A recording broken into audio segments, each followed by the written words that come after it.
Estamos aqui na segunda temporada do podcast É Faz e Fala.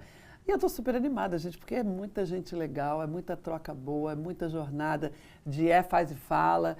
E cada um a gente está mais feliz porque realmente são jornadas inusitadas. E Dilma Campos é a nossa convidada de hoje, maravilhosa. Tem uma jornada surreal, né? Vamos combinar?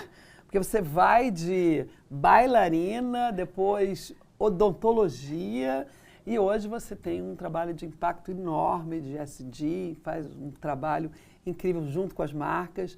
Então vamos começar lá de trás? Bora começar, Iana. Mas antes... Obrigada pelo convite. Eu estou adorando estar aqui com você mesmo. Eu também. É um grande prazer estar com você. Mas antes da gente começar, e você vai contar essa história, que eu adoro essas histórias, história de amor, história de impacto, história de tudo junto, você vai receber um aviãozinho, com uma pergunta inusitada. Ninguém sabe qual é a pergunta, só a Paula que sabe, que ela que inventou. Que garrei. Bom, a pergunta foi: qual foi a decisão mais anticurrículo que você já tomou? Acho que deve ter várias na sua jornada inusitada. Muitas. Mas eu acho, Ana, voltando ali no tempo, eu com 22 anos, fiz a faculdade, porque todo mundo dizia que eu tinha que ter uma profissão. E eu trabalhava na época com experiência de marca, com eventos, e as pessoas não entendiam o que eu fazia. Era muito parecido: o que você é, publicitária? Não entendo bem o que você faz. E eu saio de uma faculdade de odontologia, qual que é a minha profissão? Ser dentista. Então, curricularmente, eu podia assumir isso e falar: é isso que eu quero, eu vou nessa direção. Mas antes da faculdade, eu já trabalhava com experiência de marca. Então, já era uma coisa do meu cotidiano, que inclusive, trabalhando com isso, é o que me ajudava a pagar a faculdade. Ou seja, entre ter uma profissão e as pessoas continuarem dizendo que eu não tinha nada e não entendiam, eu optei por uma questão anticurrículo, que foi: vou abandonar totalmente a minha formação odontológica. Quanto tempo de formação? 5 anos. 5 anos? Uau. 5 anos. Então foi um investimento grande. Super investimento. Vou abandonar aqui e vou, de fato, me dedicar àquilo que, para mim, tem pulsado o meu coração, que é o evento, a experiência de marca, a criatividade para a gente trazer as pessoas para outro lugar, como é que a gente constrói esse story doing, como a gente já fala hoje, né? Já não é mais storytelling, né? Mas naquela época você já tinha esse vocabulário todo super mastigado. Ana, eu entrei nessa profissão por acaso. Eu era uma bailarina. Então vamos lá na infância, que eu adoro uma infância. Que infância é essa que você começou a ser bailarina e como é que você chegou a ser o quê? A Patativa do Castelo Rá-Tim-Bum. Pois é. Conta aí. Não, isso vem de uma época da arte, né? E que o que aconteceu? Eu sou de uma família, nós somos 3 filhos, meu pai era um jogador de basquete, então, obrigatoriamente em casa, tinha que fazer esporte. E, particularmente, meus irmãos nasceram com bola, né? Eu também nasci com bola, mas descobriu-se muito cedo que eu não tinha a menor habilidade para bola, a menor. O que os meus irmãos eram brilhantes, eu era péssima. E numa linguagem... A única filha. Numa linguagem de uma casa que almoço e jantar era... E o campeonato de bolinha de gude, e o campeonato de futebol, de basquete, de vôlei. Não, minha mãe era a pessoa que, na verdade, fazia a gestão, e eu adoro falar isso, a gestão da casa, completamente inteligente, boa de gestão financeira. Os 3 filhos usaram a mesma camiseta. Olha como minha mãe era boa de gestão financeira. Né? Porque aquilo tinha que render, tinha que fazer render, né? E que cozinhava e que fazia o dia a dia e levava para a escola de esportes e voltava e levava para o treinamento. Então a gente tinha um dia que não tinha tempo de respirar. Mas descobriu-se muito cedo que eu não tinha habilidade com bola, então fomos bolsistas em colégios, né? Eu por conta dos meus irmãos. E aí a situação era aquela: chegava o meu pai com os 2 irmãos, eu atrás, eu já menor que o meu irmão. Seu pai era profissional de basquete? Foi profissional e depois, mas numa época que não se ganhava dinheiro com isso. Imagina. E depois ele começou a trabalhar com vendas, a ser representante comercial de moda feminina e foi ali se desenvolvendo. E aí chegava ali para falar: olha, a bolsa de estudos para os filhos, como é que a gente negocia isso? E aí as pessoas falam: nossa, 3 atletas. Não, a menina esquece. Não, mas o que ela vai fazer? Não, eu só preciso que ela esteja com bolsa, porque se eu não me der bolsa para ela, eu vou procurar outro colégio, entendeu? O pacote de 3. O pacote é esse. Ela não faz nada, ela faz nada com bola. Então eu já saí. Você é menor, ali, a mais velha, do meio? Eu sou a do meio. Mas o que acontece? Meus irmãos são muito mais altos que eu. Então meu irmão menor, depois de uma certa idade, ele já era maior que eu. Né? Então, eu parecia a caçula dos 3 filhos. Então, a gente cresce num lugar com uma educação de uma família com consciência racial, entendendo o racismo estrutural. Então, vai dar certo. Se você trabalhar 10 vezes mais, estiver muito bem preparada, talvez você arrume um emprego. Então, isso era estudar. Claro, explícito dentro de casa. Explícito. Era a chinela em cima da mesa para estudar tabuada. Era a relação. Então, era um pouco aquela coisa de, nossa, tirei uma nota 9. Não sei por que você está comemorando. Você já perdeu para alguém a concorrência de uma vaga. Que curioso, hein? Então, pressão, se não for né? nota 10... não dá. Então, você cresce nessa pressão. Como tinha que fazer algum exercício, né? Me colocaram primeiro na ginástica olímpica, mas eu não era uma pessoa muito delicada na ginástica olímpica. E alta, por né? isso, Grande. É isso, cresci muito rápido, né? Eu sou a menor da família, mas eu tenho 1,70 m, né? E aí, me colocaram no balé para que os movimentos fossem graciosos. E você sabe que eu me encontrei na dança? Maravilhoso. Primeiro que eu era muito tímida, eu não tinha que falar com ninguém. Dança é mão na barra e plié. Você não tem que conversar, você não tem que interagir, né? E aí, também fui me dando bem na dança. Então, eu fui me construindo naquele lugar que foi me abrindo possibilidades. Ali, aos 13 anos, já começo a fazer assistência, porque da formação a gente tem isso, né? Professora assistente para as pichuchucas ali, né? Que fazem dança. Então, desde os 13 anos, eu já venho dança entendendo clássica, dança clássica. Depois eu passei para o balé moderno, para o jazz. A formação básica de... Clássico, dança clássica. E conforme isso vai se desenvolvendo, Ana, eu vou para a companhia como estagiário. Só que na companhia as pessoas eram 10 anos mais velhas do que eu. Então, elas já tinham esse lugar de ganhar o seu dinheiro, de sobreviver. E eu sou a Dilminha da companhia. Embora alta, né? Sou a caçulinha da companhia. Qual era a companhia? Chamava Steps, Companhia de Dança. E aí, dentro dessa companhia... o que vai acontecendo é que você vai entendendo como essas pessoas ganham dinheiro. Então, elas ganhavam dinheiro na época com figuração de comerciais, que naquela época usava muita gente, era tudo, né, muito grande e tal. Elas ganhavam dinheiro fazendo eventos. E aí, numa dessas audições de eventos, você não quer ir junto? Eu falei, eu vou. Eu nunca tinha ouvido a palavra marketing na minha vida. E você tinha o quê? 18 anos, 17? Não, 15, 16 anos, eu já fazia isso. E aí, com 16 anos, eu entro naquele lugar, num lançamento de uma grande empresa, de um produto para limpar louça, né? De um lava-louças e tal. E aí, olha, vai falar agora no palco o diretor de marketing. E aí ele vinha, Ana, nós vamos fazer isso, a nossa marca tá lindo, nós fizemos uma nova, né, aqui ó, um retrofit aqui na marca, um rebrand, eu não sei o quê. Não, menina, e eu falava assim, que palavras são essas? Porque inglês não era, né, dia a dia pra gente. Tem um vocabulário todo. Não, e aí vinha o lançamento e óbvio, a gente dançava ali complementando, né, essa ideia criativa do lançamento para trazer todo mundo para aquele lugar, né, onde aquele lava-louças, ele estaria, claro, todas as mensagens sendo passadas, e eu fazia isso. Aí vinha para a convenção de ver, e aí eu passei a fazer isso. E aí eu comecei a olhar que tinham mulheres que trabalhavam, né, homens também, mas me chamava muita atenção de mulheres, e trabalhavam dirigindo isso como diretora artística, trabalhavam auxiliando ali nas laterais do palco da coxia, quem entrava, quem saía, e aí ela tinha a função de falar um pouco mais para a luz, de treinar aquele speech do diretor. E aí na minha cabeça tá, gente, se isso paga melhor do que lá, por que que eu não faço isso?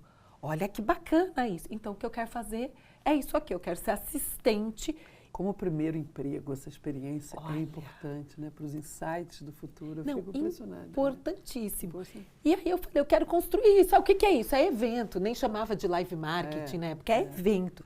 E evento é o quê? Ah, é isso aqui. A gente reúne a turma que precisa de treinamento, a gente faz treinamento, a gente reúne a turma de vendas, faz premiação, fala para onde eles vão se baterem a meta. E eu lá, já começando a querer entender, muito curiosa. Falei, eu vou ficar no camarim esperando a outra hora de entrar, eu não vou, eu quero grudar nessa assistente de palco.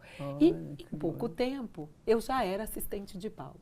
E mais um tempo, porque eu trazia isso, né, junto, né, da questão da arte, eu já estava como assistente de direção de eventos e quando eu me vi, eu já era diretora de eventos.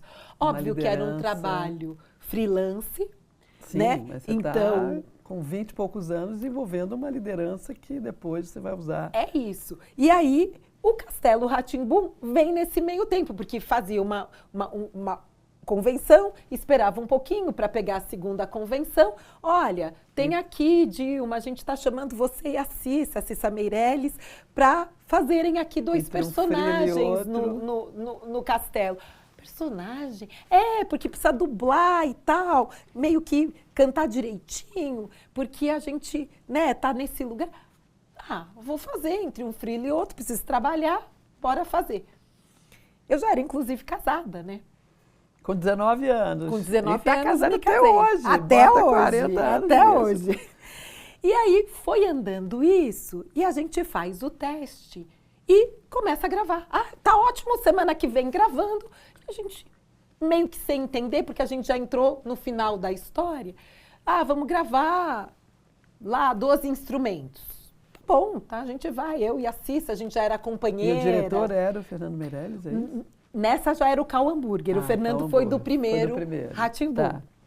Aí, com o Cal e a gente diretor. foi... Não, super. Maravilhoso. A gente foi construindo o personagem e a gente vai construindo o personagem e tal. De repente, quando eles começam a editar, resolvem gravar mais tantos instrumentos. Então, mais 12 instrumentos, mais não sei quantos, são 30 e tantos instrumentos Dilma hoje. virou patativa de um dia para a noite. Quando começa a vir ao ar o programa, o negócio ganha vida própria. Que loucura. E vida própria, e vai, 20 anos passando na TV. E um personagem que toda vez que eu falo, sim, eu era ela, está num lugar que remete as pessoas à infância. Então, de um amor. De um afeto, né? Infantil, maravilhoso. Não, absolutamente assim, Incrível. querido o personagem. E o personagem foi ganhando vida. E o personagem virou meme. Então eu falo, né, que tem uma frase boa da Luísa Helena, assim, eu descobri que eu estava famosa quando o meu neto virou para mim e falou, vó, sabia que você é um meme? Eu falei, pô, então também descobri que eu sou famosa porque eu virei meme. Sim. Recentemente, um DJ remixou a música. Minha filha estava na faculdade, todo mundo falava, Helena, é a sua mãe, olha isso, remixou a música. Tá então, vivo, o negócio continua vivendo ali. E aí a minha vida foi fazendo essas aberturas. E você não pensou em ser atriz e continuar essa vida de Ana, nos palcos? Eu sempre tive convite, assim, e convite de gente muito grande, muito bacana para ir para a TV. Mas naquela época, o que me incomodava muito é que os personagens eram muito domésticos. Era empregada doméstica, não tinha o que tem hoje na TV. Sim, um caminho longo. Né? E aí, para mim, aquilo me machucava muito, porque eu lutava muito para ter uma profissão que não fosse ser uma... sem medo, sem demérito nenhum. Não, ao contrário, com consciência da Com consciência do que eu queria ir para um outro caminho. Então, para mim, esse caminho que abriu, dessa via de eventos, dessa via de experiência de marca, como chama hoje, para mim é onde eu queria estar. E aí eu falei, poxa, isso aqui é publicidade, isso aqui é comunicação social. Foi uma decisão racional de não cair naquele lugar. Racional de não que querer depois você vem estar trabalhar com isso, lugar. né? Com essa questão. Né? E aí eu vou por esse lugar aí, entendendo o futuro, né? E aí, rapidamente, eu entendi, estando dentro de uma agência, né, de eventos, de live marketing, que se eu não tivesse faculdade, eu não ia crescer. Sim, que ali eu entendi as hierarquias da onde eu poderia conseguir chegar. Você e olhou ali isso, era um sempre lugar mapeou. que eu transitava bem. Eu acho que não era um mapeamento proposital, Sim, sim. mas era um mapeamento Mental. mental ali, de entender que ali eu poderia ter um futuro, assim, que poderia ser uma aposta para mim. Mas aí fazer odontologia, por que não comunicação? Como é que... É que bolsa de estudos a gente não não joga escolhe. fora, entendeu? Bolsa de estudos a gente tem que ir atrás e fazer. Não tem essa coisa de, ganhei uma bolsa, não vou fazer, se eu não podia fazer do outro lado. E aí eu falei, olha, eu faço isso, pode ser que isso até vire uma profissão para mim, né? Em algum momento achei que pudesse virar, mas a hora que eu termino isso, né, que eu termino esse curso de formação, eu falo, Não é isso. meu coração... É um canudo, mas não é uma formação, não é uma profissão que você quer. É isso. Mas fez essa etapa. Fiz essa etapa. E durante muito tempo, nas empresas que eu trabalhava, tinha uma coisa que era assim, não, a gente entende, você é uma pessoa que quando a gente avalia, é super bem avaliada, mas você não é formada, né?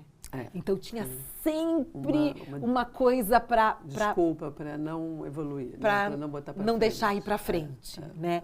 E aí eu falava, tá, então eu vou fazer aqui alguma coisa diferente. Por quê? Porque o meu pai falava assim, se a gente competir igual, a gente sempre vai perder. É uma pessoa de branding, né? Entendeu? É quase seu pai é um branded pai. É isso. Um pai de branding. Seja diferente. A gente vai perder. Então, a gente tem que competir em coisas diferentes. Então, se vocês forem fazer qualquer coisa, seja diferente. E daí eu lembro que, na época, eu optei por fazer uma pós-graduação, quando nem se usava PMO na comunicação, que foi gerenciamento de projetos. E aí a minha turma era uma turma que não tinha ninguém de comunicação, só tinham engenheiros e pessoas de TI, e nós éramos basicamente 10 mulheres de 100 alunos. E aí as pessoas falavam assim, mas você faz eventos, experiência de marca, porque evento é projeto. Eu entendi isso, total. Que evento era projeto. E se eu puder usar técnicas de gerenciamento de projeto para evento, isso aqui vai ser incrível. Incrível. E essa foi justamente o meu trabalho de conclusão ali, aonde eu fecho... Isso já foi um mestrado? Não, foi um MBA. Foi um MBA. Foi um MBA que eu fiz de formação. Depois vim fazer MBA em Tendências e Estudos Futuros, em Foresight, né? Para complementar. Aí achei que tinha que fazer Berlin School, liderança. Você nunca parou de estudar? Criativa. Não, até hoje. Eu sou também, assim, eu sou muito curiosa. Isso é chave, né? É isso, chave eu sou muito curiosa e estou nesse lugar que a curiosidade precisa de fato estar nesse lugar de trazer a gente para olhar o futuro e construir o futuro, porque muda esse tudo. Esse futuro está tão difícil, né, de a gente enxergar. Nossa, parece que a gente está cada vez fazendo uma desconexão. A nossa desconexão está ficando cognitiva hoje. Sim, muito. A destruição da visão de futuro. Dizem que é um projeto do capitalismo. Não sou dessa teoria, eu acho que a gente precisa alimentar, né, esse futuro de sonhos. Seu branding gera valor de verdade para o negócio? O Valômetro ajuda empresas a medir, provar e potencializar o valor da marca com método, dados e visão estratégica. Com soluções como Branding Value Score, descubra o poder do seu branding. Brand Tracking, acompanhe a evolução da sua marca. Avaliação de performance de campanhas, produtos e ações. Análises quantitativas e qualitativas para decisões estratégicas. Branding que sai do discurso e vira resultado. Acesse valometry.com.br. Mas voltando um pouco ainda na sua história, que você, né, é uma história super de uma jornada, você escreveu na publicidade antirracista, e tem uma visão militante, mas eu acho que é muito mais do que isso, porque para você deve ter sido uma história... Como é que você foi olhando esse lugar da imagem, da publicidade, desse racismo estruturante que vem junto com a nossa sociedade brasileira? Quando foi o momento que você falou, cara, eu preciso não só trabalhar com isso tudo que eu já sei, mas ter um recorte específico? Ana, aconteceu uma coisa na minha vida que foi... chega uma hora numa grande agência, de um grande grupo, onde, de fato, eu era a única diretora mulher negra no board inteiro de, sei lá, 20 e tantas agências, um grupo que depois foi vendido e tal. Imagina. Eu falei assim, todo mundo que começou comigo já está vice-presidente, já está presidente e tal. Se eu era essa pessoa tão bem avaliada, nunca tive uma avaliação ruim e tal, por que eu não sou? Então, começa de uma pergunta pessoal minha, muito pessoal, do porquê eu não sou. E eu resolvi que naquela hora, né, eu tinha que falar com o pessoal de RH, de pessoas, para entender por que eu não era. Eu já tinha feito pós-graduação, eu já tinha feito pós-graduação dentro. Então, assim, as desculpas que vinham... já estava tudo mapeado. E aí eu chego ali, e aí eu pergunto, olha, você pode me dizer por que eu não cresci? E aí, eu acho que foi uma pergunta que eles não estavam esperando. E aí a resposta foi, mas se você olhar valores, como você é uma pessoa que realmente sempre bate a meta, você ganha a mesma coisa que um vice-presidente. Só que eu tinha que bater 10 vezes a meta, ele 2 vezes a meta, para a gente ganhar a mesma coisa. E aí, nesse momento, eu falei assim, com um filho pequeno, como eu explico para minha filha que ela pode estar em qualquer lugar, em qualquer posição, que o mundo é justo se eu não consigo chegar lá? Então, eu já sei o que eu tenho que fazer. Tenho uma grande ideia, que no final foi a ideia também que mudou também toda a minha vida. Vou empreender. Vou mostrar o quanto eu estou preparada, o quanto eu sei gerenciar pessoas, gerenciar o negócio, olhar para o negócio, entregar o negócio. E sabe o que o mercado vai fazer? Vai me chamar de volta. Então, eu queria empreender como uma forma de mostrar as habilidades que eu tinha adquirido e me provar que eu estava preparada para subir num cargo. Mas aí, começo isso, eu tive 2 sócios inicialmente, um primeiro empreendimento que em 2 anos tinha uma proposta da WPP para comprar. Então, significa que deu certo, mas deu tudo errado depois, mas essa é uma história longa e divertida. E depois, eu saio dessa sociedade falando, não, eu preciso sair dessa sociedade, o que eu vou fazer da vida? Volto para o mercado, não volto para o mercado? Isso é uma agência? Sim, uma agência de eventos, de né? eventos. Aquelas que tinha dúvidas... esse recorte ou não? Não, que não tinha o recorte. E aí, mas as pessoas começaram a me cobrar, ué, você não vai falar sobre isso? Porque a única pessoa negra que eu conheço que vem aqui, que faz reunião comigo, nesse lugar da publicidade, nesse lugar de eventos, é você. Assim, são pouquíssimas pessoas que estão aqui. Então, como é isso? E aí eu comecei a falar, vamos falar sobre isso, porque até então o Brasil não era um país racista, o racismo estrutural não existia, a gente não discutia sobre isso. Um assunto... E aí, na sequência, um cliente me liga, não, mas eu não tenho, não, mas pega aquela sua empresa lá e monta uma empresa aí e vem me atender.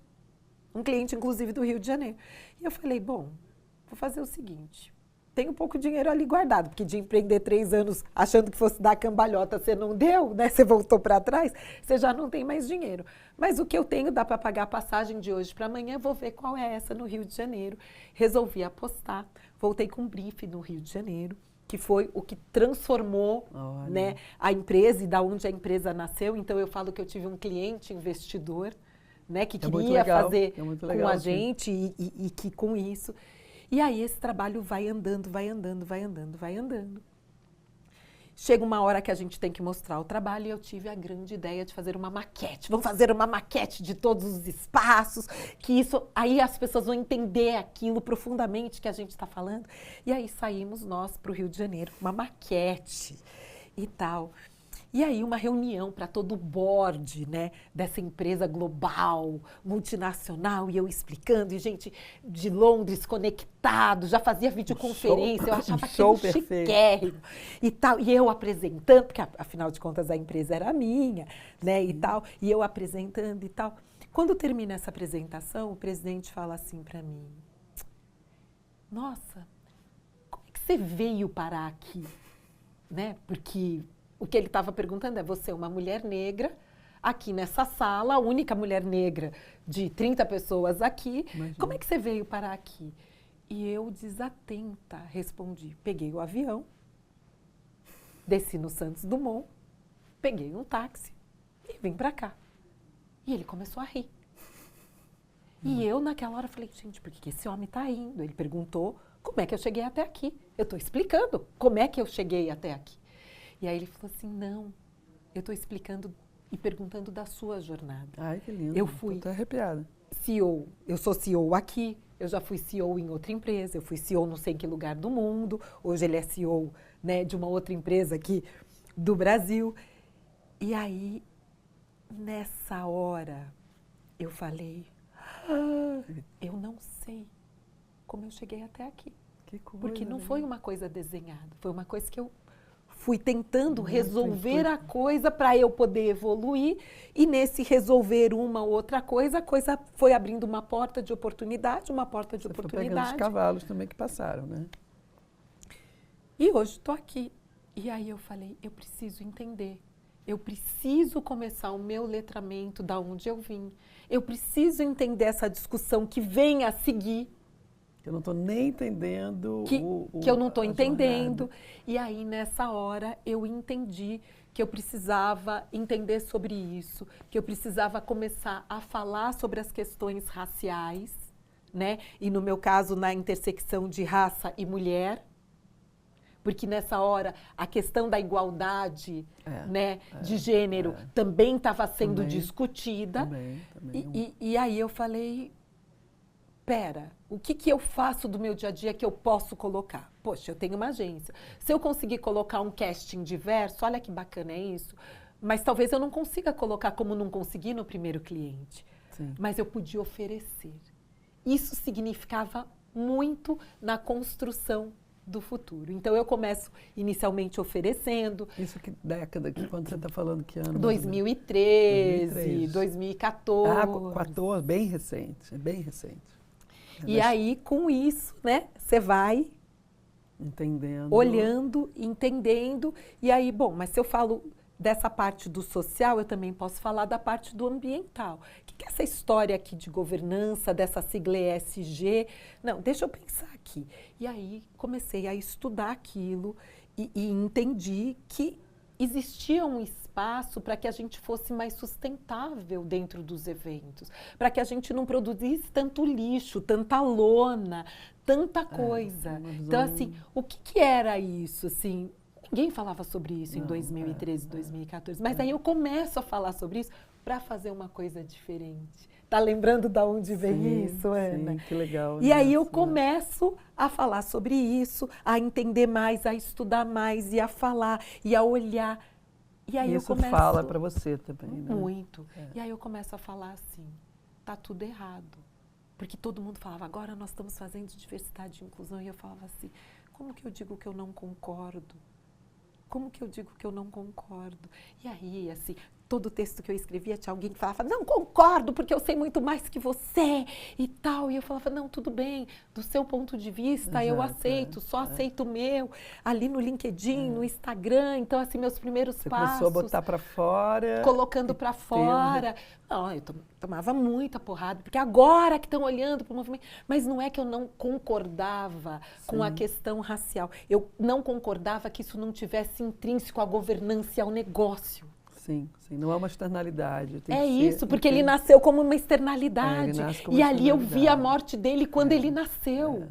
Porque se isso não está no negócio, eu não preciso, né? Não está no meu KPI. Não está ali no que eu preciso entregar no final do ano. Quer dizer, mesmo dentro desse movimento, você ainda se diferenciou. Porque eu falava que não podia estar. E aí as pessoas falavam assim, mas eu não estou entendendo porque não pode. Eu falava, eu não sei, eu não sabia explicar o porquê. Né? E aí passo e olhando, daqui a pouco vem a palavra, né? E sempre eu falo, eu dou umas sortes assim, numa palestra, regeneração. O que é regeneração? O que é isso? Deixa eu olhar isso. Você vai, abre uma portinha, você entra, entendeu? Né? E aí eu vou falando sobre isso, aí eu fui, negócios regenerativos, que troço é esse de negócio regenerativo? Que sistema B é esse? Então, as coisas iam passando na minha vida e a curiosidade ia me fazendo entrar e falar, não, mas e se eu pegar isso com isso e com isso? Não, mas isso aqui, uma marca vai precisar fazer isso no futuro. Porque, gente, não vai ter planeta. Não vai ter planeta. É uma lógica, né, que é difícil de não entender por que as pessoas não pensam holisticamente, né? É isso. Aí você estava dentro das organizações. Aí já... E aí essa empresa que você É a nossa praia que você É a trabalha? nossa praia. Ah, essa é a nossa Essa é a praia. nossa praia, que ela nasce assim, com esse Ah, cliente ela do Rio nasce de Janeiro. assim. E aí eu venho, e aí que é a eu empresa venho, que hoje Ana. você é a head. É, mas assim, essa coisa de empreender, de ser CEO, eu não sabia nada disso, Ana, nada disso. Eu não estava minimamente Eu falo preparada. que ignorância, que o americano fala, is a blessing, né? Porque você não Isso, sabe os problemas. É uma benção. entendeu? Você Porque aí chega em 2016, você não Ana, sabe o nem que eu sabia fazer? Eu sabia pegar o briefing, eu sabia fazer criativamente, eu sabia trazer alguns itens de sustentabilidade, que apontava que essas pessoas ficavam bem na fita, e tal. Ó, aqui tem um negócio. coisa. Então, fechei com você o contrato, eu trabalhava, entregava aquilo e tá bem. Quando cheguei em 2016, a Ana Fontes, da Rede Mulher Empreendedora, Maravilhosa. ali início de 2016, fala assim para mim: olha, tem um projeto muito legal da Ernest Young, ainda era Ernest Young, hoje já é UI, né? Chique. Ó, meu inglês como melhorou, porque eu não falava uma palavra. Maravilhosa. Aí abre um projeto para mulheres empreendedoras, donas do seu negócio, chamado Winning Women, e que é um projeto que ela vem e dá uma consultoria de 1 ano com 2 mentoras para o seu negócio. E eu falo, mas Ana, eu acho que eu não estou para isso e tal.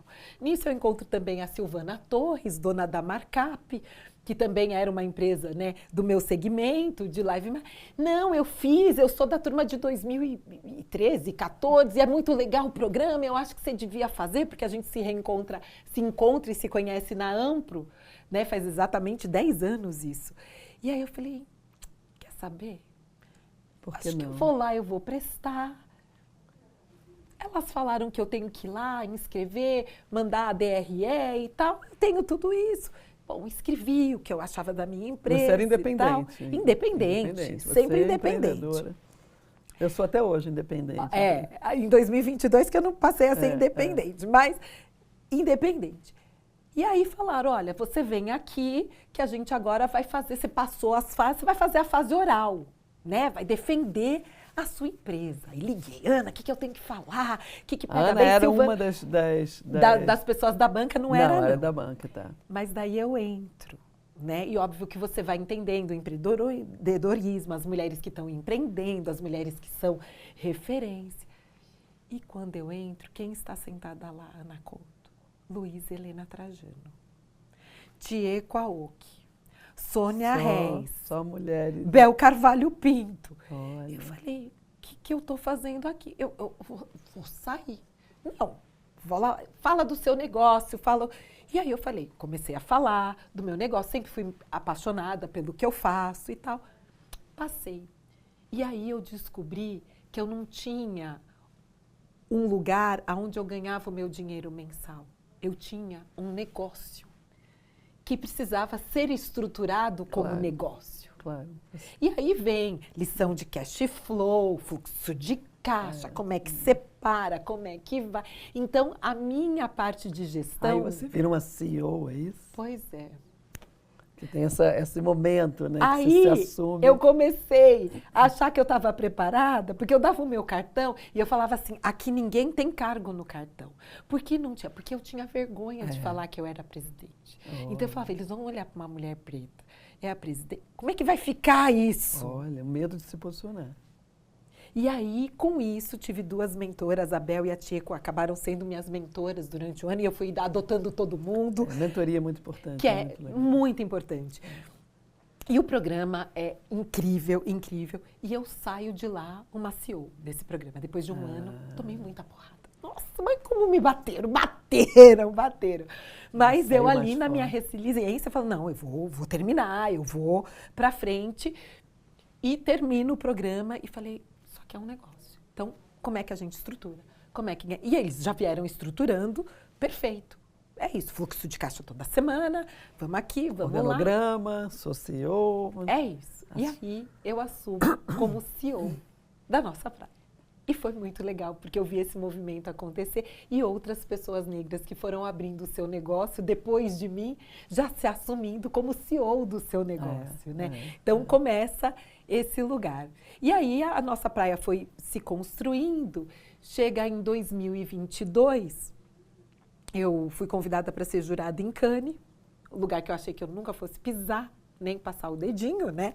Imagina. E o Basinho Ferraz me chama para entrar na network dele. E aí vem uma outra fase de nossa praia, entrando lá onde você se relaciona com outras empresas e tudo mais. Então a vida foi fazendo assim, não foi uma coisa que eu falei assim, já sei, vou mirar ali, ó, Ana Couto, é ali que eu quero estar no futuro, entendeu? E ali eu vou, não foi nunca assim. É assim, né? A gente vai na intuição e nesses incômodos, né? Acho que tem muito do seu pai dentro de você o tempo todo ali, né? Nos incômodos para chegar lá onde você chegou. Então, acho que os incômodos são muito bons.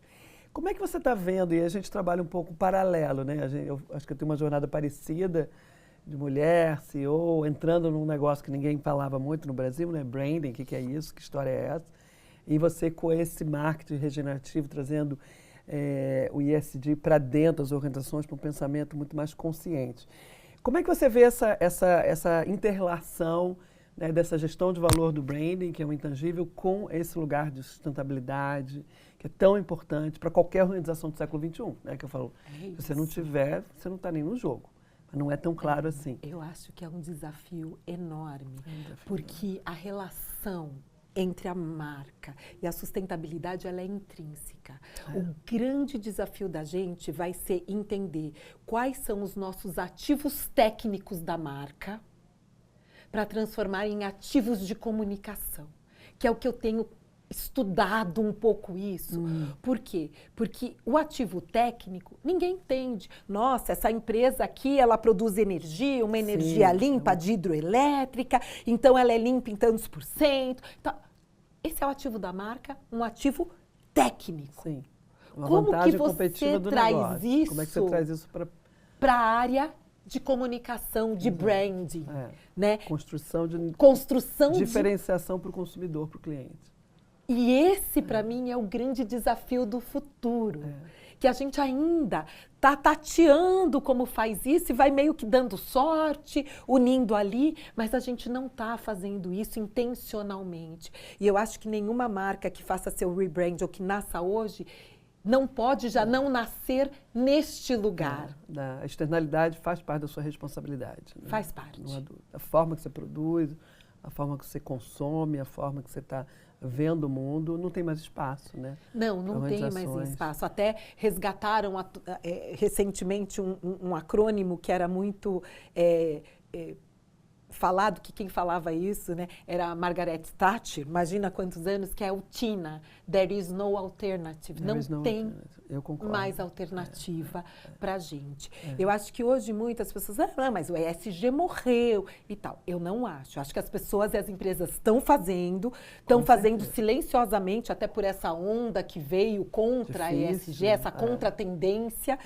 Mas a pergunta que essas empresas estão fazendo é, como eu não faço isso do dia para a noite, não faço mesmo, quanto vai me custar se eu parar agora e ter que voltar daqui a tantos anos com as empresas que não pararam, com uma vantagem competitiva à minha frente no negócio?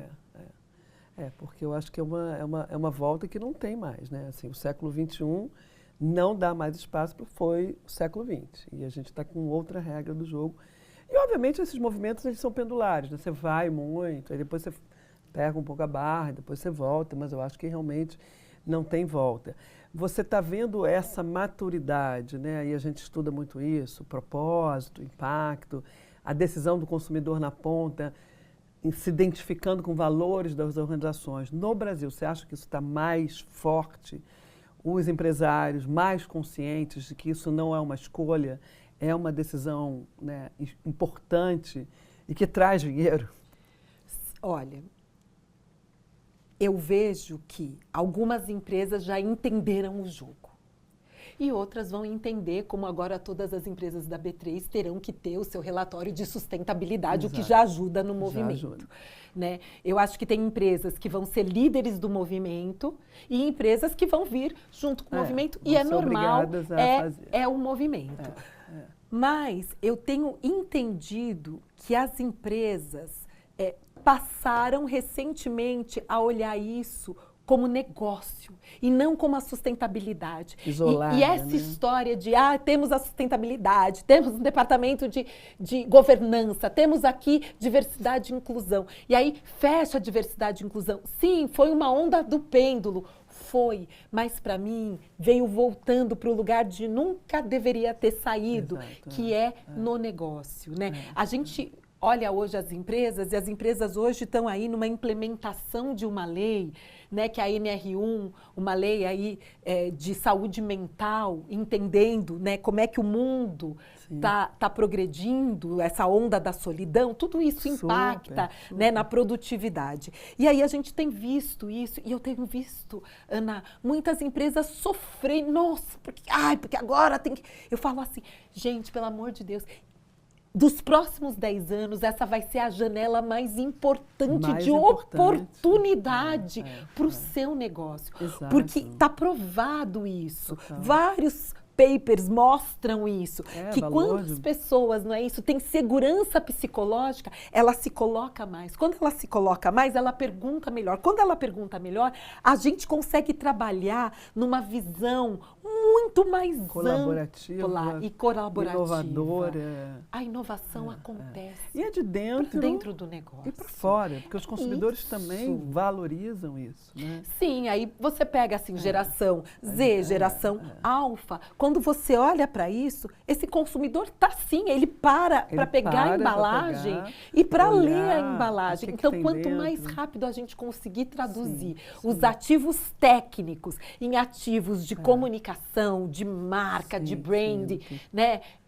Muito mais fácil aquele consumidor vai tirar aquele produto da prateleira. E como é que a gente integra isso de uma forma natural? Que nem a gente, né, como pessoa, a gente precisa estar saudável, a gente precisa dormir bem, a gente precisa fazer ginástica. As organizações precisam responder isso de uma forma mais holística, né? Não tem mais essa só produzir, só consumir. Então, é quase um falso dilema, né? E branding também sofreu isso. A branding é uma moda. Eu falo, gente, branding não é uma moda, branding é uma visão de mundo. É sobre construir valor para as organizações, né? Entendendo que todos os stakeholders são importantes, não só vender a qualquer custo, né? Consumo a qualquer preço. Não tem mais espaço para isso. Então, acho que tem esse lugar também, que tem uma narrativa que colocam a gente de algum lugar numa caixinha, a gente fala, né? não, e a gente vai. Eu tenho certeza que o século XXI, acho que não tem mais volta, apesar de ser movimentos que vão e voltam, isso é normal, né? Não, e que a gente normal, que está neste lugar de branding, né, de marketing regenerativo, que é o que eu olho muito e acredito, experiências de marcas sustentáveis, eventos sustentáveis. Vai sumir, mas daqui a pouco aparece de novo acho que vai, e faz um pouco mais, um pouco eu menos. Acho que quando entra ideologia, eu acho que é o problema, né? E esse que eu acho que foi o problema que aconteceu nos Estados Unidos, e ficou muito ideológico, né? Ele deixa de ser um valor para ser uma polarização de discussão de esquerda e de direita. Isso não é sobre esquerda e direita. Isso é uma visão de mundo, né? Então, aí que eu acho que a gente começa a perder o jogo e aí, enfim, aí o mundo vai ficando polarizado, mas não é o jogo que a gente joga da polarização, da ideologia, né? A gente joga um outro jogo. Me fala um pouco o que você falou, né? Você cunhou um certo termo, Return of the Future, on the Future, e eu tenho uma discussão sobre brasilidade e futuro que elas não combinam, né? Porque o Brasil é aquele país do futuro que nunca chega lá. Nossa. E eu não gosto da palavra futuro, eu gosto da palavra de hoje, porque eu acho que a presença faz importante. Mas, obviamente, eu estou falando isso de uma forma mais retórica, e você está trazendo pegou o Canvas, que é um frame, né? E revisou ele. E uma coisa que a gente trabalha muito é o framework. Me conta como é que foi esse processo? Bom, esse processo não foi um processo sozinha, foi um processo que a gente reuniu um grupo inteiro, o ESG pra Já. Muitas pessoas de comunicação, jornalistas. Isso foi muito legal. Né? Porque a gente poderia falar assim, não, só pessoas de marca e tal. E aí a gente começa a discutir num exercício que todos os templates que a gente tem, os frameworks que a gente tem, nenhum tinha essa visão ESG para o futuro. Incrível, né? Nenhum. Aí você pergunta assim, qual o framework mais usado para a criação de novos negócios? O Canvas. Usado no mundo inteiro. Como que o Canvas é um frame super, explica um pouco para quem não conhece. O Canvas é um frame super conhecido, né? O Osterwalder, que acabou compilando a pesquisa, né, que ele fez com várias pessoas, de como as pessoas criavam novos produtos ou novos negócios. E ele dividiu isso em 9 blocos. 9 blocos muito claros, que se você for passo a passo dos blocos, você consegue chegar ali super num resultado, né? Super importante. Para qualquer empreendedor que vai começar um negócio. Imagina, você vai no Sebrae, a aula é sobre Canvas. Tem que ter. E aí a gente falou, gente, nós estamos aqui, na época, em 2020, que a gente fez 23, como que é que a gente não tem um framework que dá pra gente esse olhar de sustentabilidade nascendo junto com o negócio? E aí a gente resolveu pegar esse desafio e foi estudando cada um dos 9 blocos e foi modificando cada um dos 9 blocos. O Canvas é global, né? O Canvas é global. Você está nessa pegada global? Adoro o global do Brasil, porque eu acho que a gente precisa ocupar. A gente já mostrou esse trabalho no Festival de Cannes, no Cannes Lions Festival. Então, a gente partiu do lugar que a gente é nativo, que é a comunicação, para falar como é que você coloca isso dentro da sua equação criativa para criar ali novas campanhas já com esse olhar, novos produtos com esse olhar. Então, a gente usou o Business Model Regeneration, que vai mensurando essas coisas e que ele já começa assim, você fala assim, qual é a proposta de valor do Canvas original? Dando um exemplo muito simples, qual é o propósito de valor daquele novo negócio? Daquele novo produto, por que você daquela nova marca. Né? Qual é o impacto que ela vai ter? Aí, qual é o segmento do cliente? A gente já sabe que não tem mais cliente direto, já não existe funil de vendas, né? Assim, tudo isso já caiu por terra. Então, assim, quais são os stakeholders? São outras perguntas. Então, a gente foi mudando isso, né? Não, mas e o ROI aqui, né? Na parte de custos, na parte... o ROI, retorno sobre o investimento. O retorno sobre o investimento, né? E aí a gente fala, não, mas não é só sobre retorno sobre o investimento. E o retorno sobre o futuro, o ROF? Existe um retorno sobre o futuro na construção da marca, na colaboração da marca. E aí você fala, nossa, e aí esse resultado, a gente fez essa palestra em Cannes, né, mostrando sobre isso, e depois no Rio Innovation Week a gente teve a chance de conversar com o próprio Osterwalder e mostrar a mudança que a gente fez no framework. Como é que foi a reação dele? Ele falou, não, sim, é muito incrível e tal, mas também não mudou nada no dele, tá? Na conversa com você. Mas adorou, tá dado, né? A gente falou sobre retorno de futuro. O caminho tá aí, daqui a pouco eu acho que chega. Exato, né? Eu acho que chega. Tem um tempo de maturidade, né? Foi nesse lugar aí, e essa coisa do estudo vai me levando sempre isso, assim. Hoje eu quero trabalhar inclusive um framework que ajuda a gente a transformar o ativo técnico em ativo criativo. Ativo intangível, né? Esse intangível. Exatamente. Como é que a gente faz isso e consegue jogar isso para a marca? Assim, hoje eu tenho estudado isso. Assim. Mas o que você faz o dia inteiro? Eu faço experiência de marca, eu faço evento, eu estou nesse lugar, das empresas entenderem a sustentabilidade a partir do lugar de dentro. Do porquê que você faz, né? Não é só o fazer. Isso. Mas eu também gosto de estudar outras coisas, que é nesse lugar de... Será que a gente consegue ajudar todo mundo a pular deste lugar da ponte, né? Do rio para o outro lugar do rio? Como é que a gente facilita? O Brasil é um país de empreendedores, o Brasil tem muita riqueza de ESG intrínseco, né, nas nossas potências. Como é que você vê isso dentro do Brasil? Quais são as nossas grandes potências? Isso para o mundo. Você foi para lá, para Cannes, você está num aspecto de uma organização que tem um impacto global.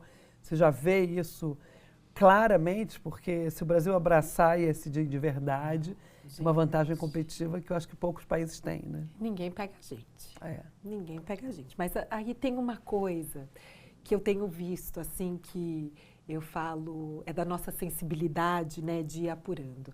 A gente vem na Brazilian Ness, né, que é essa coisa que o mundo está falando do Brasil, né.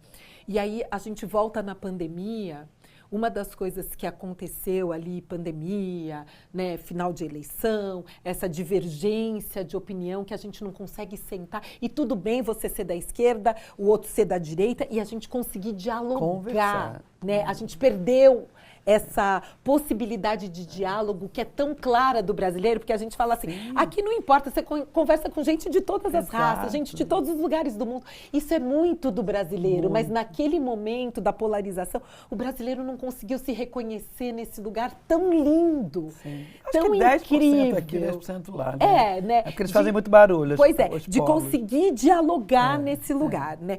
E aí a gente vai construindo esse Brasil que a gente meio que perde pelas pesquisas o orgulho de ser brasileiro no final da pandemia, claramente. E parece que esse orgulho está voltando.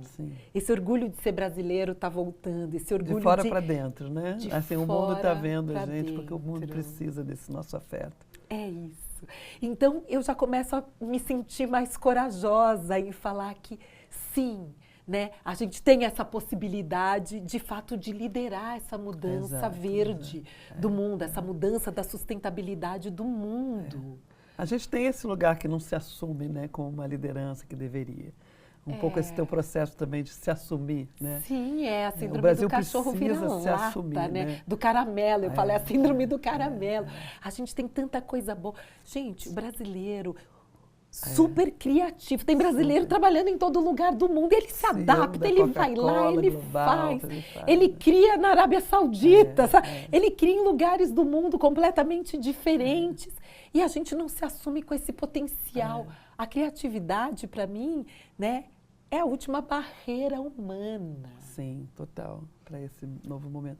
Por isso que a gente está fazendo o movimento Faz e Fala, né? É isso. De dar valor nessa brasilidade em todos os aspectos e cruzando todas as potencialidades.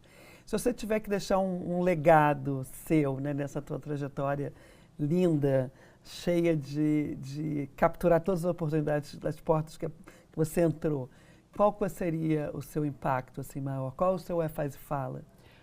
O meu Faz e Fala é o tempo que eu dedico a pessoas que me procuram ou porque têm o seu negócio e precisam ali de uma atenção, ou porque estão dentro desse lugar da comunicação e não sabem como progredir e que vem me perguntar da minha experiência e me pergunta, inclusive, eu acho de muita responsabilidade, eu muito cuidadosa com isso, o que você acha que eu faço e tal, mas uma outra carreira que eu tenho visto que a pessoa vai, para mim, já é o meu Faz e Fala, porque eu realmente dedico tempo, assim.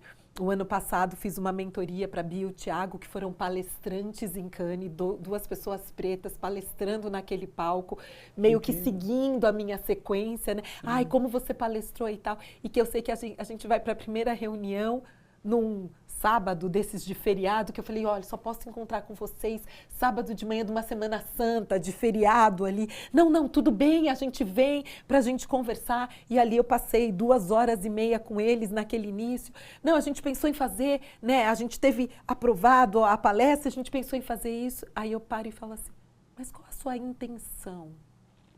Você quer chegar lá e o que você quer de resultado? Porque a gente ainda não está nesse lugar. Né? Qual a sua intenção? E aí aquilo, mudar todo o processo deles para fazer uma palestra chamada Gambiarra, linda, onde eles saíram de Cannes e apresentaram mais 18 vezes no Brasil. Fizeram a pergunta certa para dentro, né? E aí, não, a gente está indo por aqui. Não, vai por aqui, eu acho um bom caminho. Não, o que vocês acham? Mas sempre com muito cuidado, assim, nessa colaboração, novelo, né? Com uma escuta muito ali, ativa, né, própria para aquele momento onde você vai. Aí é muito engraçado, porque aí o que pinga no meu celular hoje é eu vou me inscrever para uma palestra em Cannes. Eu já acho maravilhoso, porque eu sei de onde essas pessoas vêm, que foi do mesmo lugar que eu vim. E para chegar para mim e pingar para mim que ele vai inscrever em Cannes, precisa muita coragem.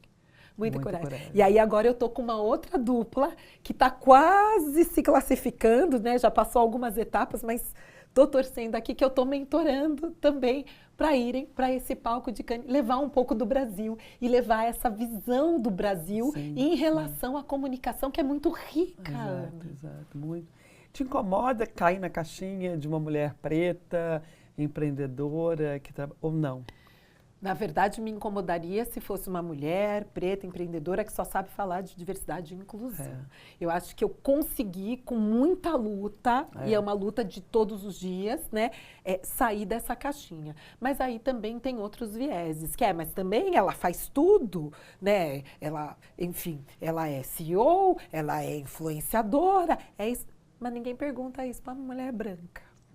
Ou para um homem, né? Ou para um homem. Acho que a mulher até pergunta, mas para um homem... Para um homem branco ninguém pergunta, né? Se ele faz tudo, ele é brilhante, né? Você não tem aquela pergunta, você é mãe, né? É isso. Você é empresária, você é mãe. Mas você também cuida dos filhos? Aí você também cuida, não, e quando você fala que você... E quando você fala assim, não, cheguei em casa, eu fiz o jantar. Você cozinha? Não, mas você cozinha bem? Tem sempre um provar, né? Então é isso, assim. Mas eu acho que a gente está aqui justamente para tentar construir isso, o hoje, né? O que a gente deixar no hoje, a gente sabe que fica para o amanhã. E já está fazendo bastante.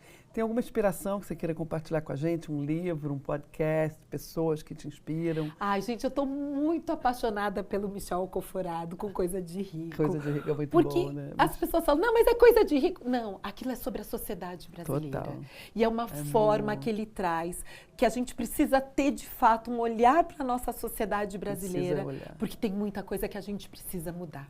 As diferenças estão caminhando cada vez mais para o distanciamento, né, do mais pobre, do mais rico. E nesse lugar não vai ser bom nem para o mais pobre e nem para o mais rico. Nunca vai ser bom. Então a gente precisa entender esses pontos e eu acho que ali tem um olhar assim, que as pessoas, não, mas aquilo, porque fala isso. Gente, bota o olhar verdadeiro, que ele está trazendo um super estudo antropológico. Porque ele fala de uma forma leve, né? Pois cheia de histórias. Para a gente assumir que a gente tem muita coisa para mudar na sociedade brasileira. E para todos, né? Porque eu acho que acaba sendo meio cruel para todos, né? Não é só nem para o rico, nem para é para todo mundo vir um lugar de novo, nunca alcançar, né? Porque o Michel falou isso. O rico, que é muito rico, ele não é rico o suficiente, ele tem que estar sempre. E a gente vive num país que está sempre jogando para frente, né? O tempo inteiro. O tempo todo. Então, e que não se assume, né? Se assume. Porque quando a gente fala, não, o Brasil é um país de racismo estrutural. Não, eu nunca vi isso, porque eu tenho uma amiga... Não, porque você sabe, eu trato a moça que trabalha lá em casa... Não, gente, isso é o racismo estrutural. É o racismo. Você está exatamente me detalhando o que é o racismo estrutural. E é muito presente ainda. Eu morei muitos anos nos Estados Unidos, quando eu voltei, eu falei, gente do céu, o Brasil não se assumir racista realmente é uma loucura. Mas eu acho que a gente caminha, né? A gente caminha. A gente está caminhando. Acho que a gente está num movimento aí grande de valorização. E você falou duas palavras que a gente trabalha muito no branding, consciência e intenção. Não faça nada sem consciência e intenção, porque isso, né, não dá mais para fazer. Então, acho que a gente, nesse mundo que a gente está vivendo, a gente precisa ter muita consciência e intenção. Tem algum recado que você queira mandar? Não, final? Eu acho que o recado é que o branding é o construtor. Ele é um construtor. Isso reflexão de valores. Adoro, né? Isso. Assim, vamos falar construtor de valores, né? Mas ele constrói. E isso é muito bacana. É importante. E o ESG também, né? Ele está dentro sustentabilidade de qualquer modelo. Ali, né? Tá dentro. É um motor que não tem mais escolhas. Não tem mais alternativa. Não tem mais alternativa. E vamos nessa. Vamos nessa. Super obrigado pela sua presença. Foi maravilhoso sempre. Que demais. Muito bom. Eu sou Ana Couto, estou aqui para te fazer um convite, abrindo os bastidores do Faz e Fala no nosso podcast. A sua marca que acredita em brasilidade como força de valor e impacto, o seu lugar aqui com a gente.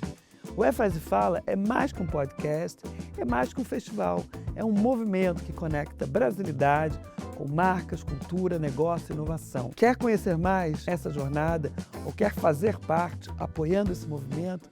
Vem ser parceiro ou patrocinador. Fale com a gente, escaneie esse QR Code e entre em contato. Vem ser e vem fazer o Faz e Fala. Juntos estamos mais fortes.